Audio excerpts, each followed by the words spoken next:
আরও বেশি বেশি রান্নার আপডেট পেতে এক্ষুনি আমার চ্যানেলটা সাবস্ক্রাইব করুন।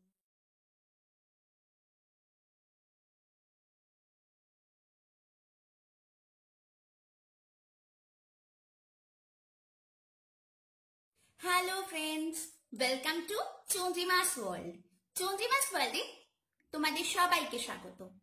আজ আমি নিয়ে চলে এসেছি একটা রেস্টুরেন্ট স্টাইল ডিশ, যেটা আমাদের সবারই খুব পছন্দ, গোটা মুরগির রোস্ট বা বলতে পারো মুরগ মুসাল্লাম। আমরা রেস্টুরেন্টে গেলে অনেকেই কিন্তু এই ফ্লেভারফুল ডিশটা খেতে পছন্দ করি। এটা একটা মোগলাই রান্না, তাই অন্যান্য মোগলাই রান্নার মতো এই রান্নাটাও কিন্তু ভীষণই ফ্লেভারফুল এবং গন্ধে জাস্ট তোমাদের ঘরটা কিন্তু মমা করবে। তো এই রেসিপিটা কিভাবে খুব সহজে বাড়িতেই বানিয়ে নিতে পারবে একদম রেস্টুরেন্ট স্টাইলে, তার জন্য কিন্তু অবশ্যই দেখতে হবে আমার রেসিপি। আর রেসিপি ভালো লাগলে অবশ্যই লাইক, কমেন্ট, শেয়ার আর চ্যানেলটা কিন্তু সাবস্ক্রাইব করে নিতে একদমই ভুলো না। চলো রেসিপি শুরু করি। দেখো, ফুল মুরগির রোস্ট বা মুরগ মুসল্লাম বানাতে আমাদের লাগবে একটা ফুল মুরগি। এই চিকেনটা আমার আছে 1 কেজি ওজনের। দেখো, বাজার থেকে এরকম ভাবে কিনে এনে এখানে আমি পকেট কেটে রেখেছি, যাতে ভেতরে আমি কিন্তু মশলা ঢোকাতে পারি। এই সাইডেও এইভাবে কেটে রেখেছি, আর এই থাইয়ের দিকেও আমি কিন্তু কেটে নিয়েছি। দেখো, যাতে মশলাগুলো ভালোভাবে ঢুকতে পারে, ভেতরটা খুব ভালোভাবে পরিষ্কার করা আছে, এরকম একটা চিকেন আমাদের লাগবে। তো প্রথমে আমরা চিকেনটাকে ম্যারিনেট করব, তার জন্য কিন্তু আমাদের প্রথমে একটা পেস্ট বানিয়ে নিতে হবে। একটা মিক্সিং জার নিয়ে নিয়েছি, তার মধ্যে এখন দিয়ে দেব মিডিয়াম সাইজের কেটে রাখা পেঁয়াজ। এর মধ্যে দেব মোটামুটি 1.5 টেবিল চামচ হবে এরকম করে কাটা আদা, আর দেব 10 থেকে 12 কোয়া মতন রসুন।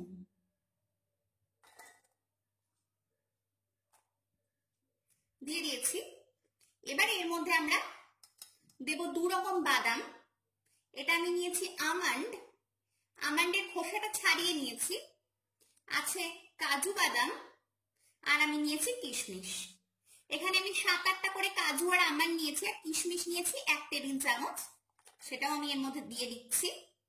এর মধ্যে এখন আমরা দিয়ে দেব হাফ কাপ টক দই। এবার এটাকে আমরা ভালোভাবে পেস্ট করে নেব। তো আর জল দেওয়ার প্রয়োজন নেই, কারণ দইতে যে পরিমাণ জল আছে তা দিয়ে আমাদের এটা কিন্তু বাটা হয়ে যাবে। তো চলো পেস্টটা আগে রেডি করে নিই। এবার দেখো, অনেক বড় একটা থালা নিয়ে নিয়েছি, কারণ চিকেনটাকে এখন আমরা ম্যারিনেট করব। তোমরা চাইলে যে কোনো বড় বোল নিতে পারো। এর মধ্যে আমি দিয়ে দিচ্ছি যে পেস্টটা বানিয়ে রাখলাম, সেই পেস্টটা।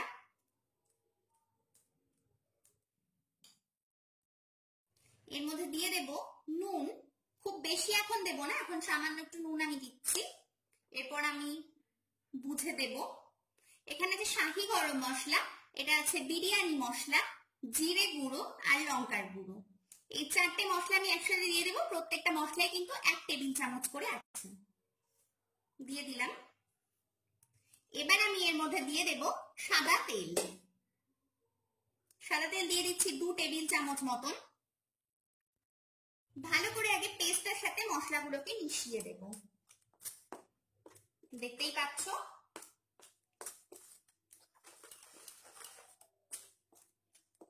এই যে মশলার মিক্সটা, এটার মধ্যে আমাদের মুরগিটাকে খুব কম করে হলেও 4 থেকে 5 ঘন্টা ভিজিয়ে রাখতে হবে। হাতে সময় না থাকলে 2 ঘন্টা তো রাখতেই হবে, আর যদি ওভারনাইট রাখা যায় তাহলে কিন্তু খুবই ভালো হয়। দেখো, মশলা খুব ভালোভাবে একসাথে মিশিয়ে নিয়েছি। এবার এর মধ্যে আমি চিকেনটাকে দিয়ে দিচ্ছি, আর সারা গায়ে খুব ভালো করে আমি এখন মশলাটা মাখিয়ে দেব। আর এই কাজটা কিন্তু আমাদের হাত দিয়েই করতে হবে। এই যে পকেটগুলো আমি কেটে রেখেছি, এর মধ্যে মধ্যেও আমি ঢুকিয়ে দেব। দেখতেই পাচ্ছ আমি যেভাবে লাগিয়ে দিচ্ছি, ভিতরে বাইরে সব জায়গায় কিন্তু আমি এই ম্যারিনেশনটা লাগিয়ে দেব। দেখো, চিকেনটাকে কিন্তু খুব ভালোভাবে আমি মশলা মাখিয়ে দিয়েছি। এবারে পা দুটো আমাদেরকে একটু বেঁধে দিতে হবে, তার কারণ না হলে কিন্তু শেপ নষ্ট হয়ে যাবে। তো একটা পায়ের সাথে ঠিক এইভাবে আর একটা পাকে আমরা বেঁধে দেব।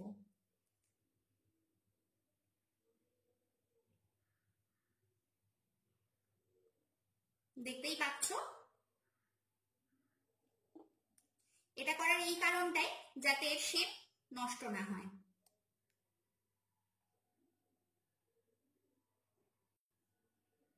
ঠিক এরকম ভাবে বেঁধে দিয়েছি। আর হাতগুলো আমি একটু টুথপিক দিয়ে গেঁথে দেব, যাতে রান্নার সময় কোনো রকম অসুবিধা না হয়। দেখতেই পাচ্ছ কিভাবে আটকে দিলাম। ঠিক সেম ভাবে আরেকটাকেও আমি আটকে দেব, যাতে রান্নার সময় এগুলো কিন্তু নড়াচড়া করতে না পারে। দেখো ঠিক এরকম ভাবে আটকে দিয়েছি। এবার দেখো আমি চিকেনটাকে দেখাচ্ছি হাতে তুলে। এটা কিন্তু কোনো অংশই কড়াইতে দিলে না নড়াচড়া করতে পারবে না। খুব ভালোভাবে কিন্তু আমি এটাকে গেঁথে দিয়েছি। এইভাবে এখন আমরা এটাকে রেখে দেব। আমি কমসে কম 4 থেকে 5 ঘন্টা রাখার পর তোমাদের কাছে ফিরে আসবো। দেখো 5 ঘন্টা পর আমি ফিরে এসেছি। এটা আমি 5 ঘন্টা ম্যারিনেট করে রেখেছিলাম। এই মুরগিটার পেটের মধ্যে এখন আমি দিয়ে দেব সেদ্ধ করা ডিম। এই ডিমটাকে আমি জাস্ট একটু নুন হলুদ দিয়ে নাড়াচাড়া করে নিয়েছি, খুব বেশি ভাজিনি। এটা আমি পেটের মধ্যে ঢুকিয়ে দেব। ঠিক এরকম ভাবে আমি দুটো ডিম দিয়ে দিলাম। এক্ষেত্রে আমি তোমাদেরকে বলে রাখি, এটা ডিমের জায়গায় কিন্তু তোমরা এখানে কোনো কিমা, সেই কিমা জাতীয় জিনিসও দিতে পারো, প্লাস পোলাও, এরকম অনেক কিছু দিয়ে কিন্তু এটা স্টাফিং হয়। তো যেটা সোজা আমি তোমাদেরকে সেটাই কিন্তু দেখালাম, ডিম সেদ্ধই আমি দিলাম ভেতরে। এবার চলো মুরগিটাকে রান্না করব। দেখো রান্নাটা করবার জন্য আমি কড়াইয়ের মধ্যে 3 চামচ মতন সাদা তেল দিয়ে দিয়েছি। এর মধ্যে এখন দিয়ে দেব 2 টেবিল চামচ ঘি। রান্নাটা কিন্তু পুরোটাও তোমরা ঘিতে করতে পারো। তো এখন এটাকে সামান্য একটু কিন্তু গরম হতে দেব। দেখো তেল কিন্তু গরম হয়ে গেছে। এবার দারচিনি, 3টে এলাচ, আর আমি এর মধ্যে 4টে লবঙ্গ ফোড়ন দিলাম। জাস্ট একটু নাড়াচাড়া করে দেব। ফোড়নের দেখো একটা সুন্দর গন্ধ কিন্তু বেরিয়ে গেছে। এবার আমি চিকেনটাকে ধীরে ধীরে দিয়ে দেব।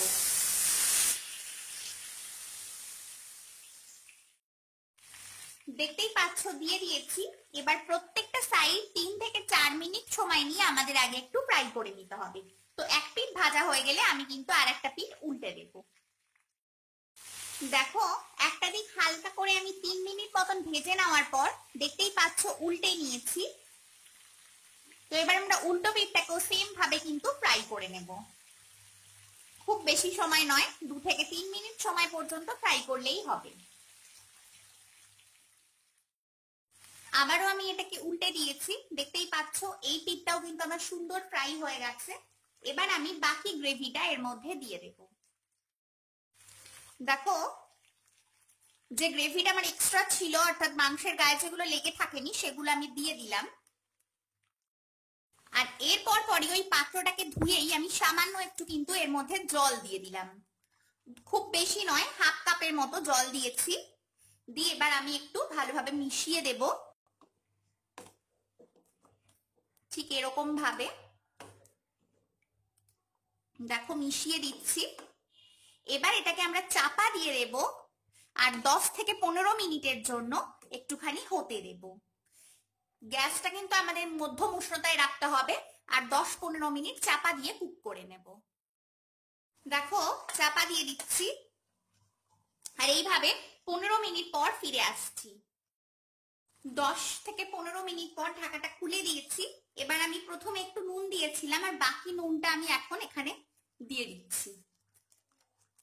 আর এর সাথে দিয়ে দেব চিনি। এই রান্নাটাই কিন্তু চিনি দিতে হবে, দিলেই কিন্তু এর টেস্টটা অ্যাডজাস্ট হবে। এবার চিনির পরিমাণ যতটা চাও সেই অনুযায়ী দিতে পারো। এর সাথে দিয়ে দেব একটু কেওড়ার জল। আর এর সাথে দিয়ে দেব পেঁয়াজের বেরেস্তা। আমি এখানে বেরেস্তা বানিয়ে রেখেছিলাম আগেই, ভালো করে পেঁয়াজটাকে আমি ভেজে রেখেছি, সেটা এখানে দিয়ে দিলাম। দেখতে পাচ্ছ। এবার আমি মিশিয়ে দেব খুব ভালোভাবে।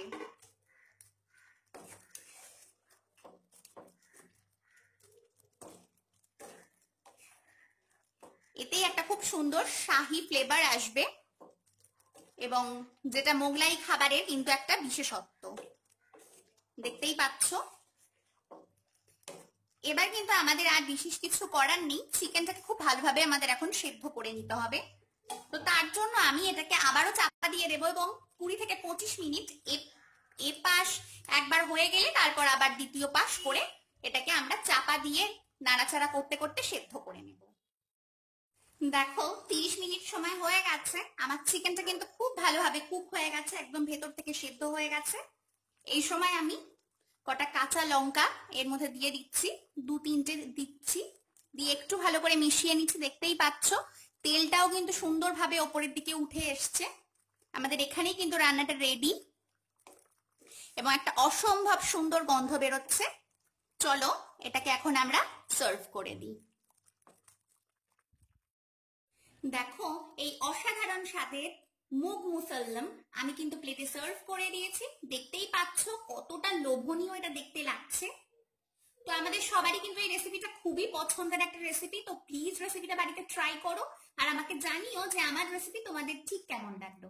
যদি ভালো লাগে অবশ্যই কিন্তু লাইক, কমেন্ট, শেয়ার আর চ্যানেলটাকে সাবস্ক্রাইব করে নিতে একদমই ভুলো না। তাহলে চলো আজকের জন্য আসি, আবার দেখা হবে নতুন কোনো রেসিপি নিয়ে। ততক্ষণের জন্য সবাই ভালো থেকো, টাটা।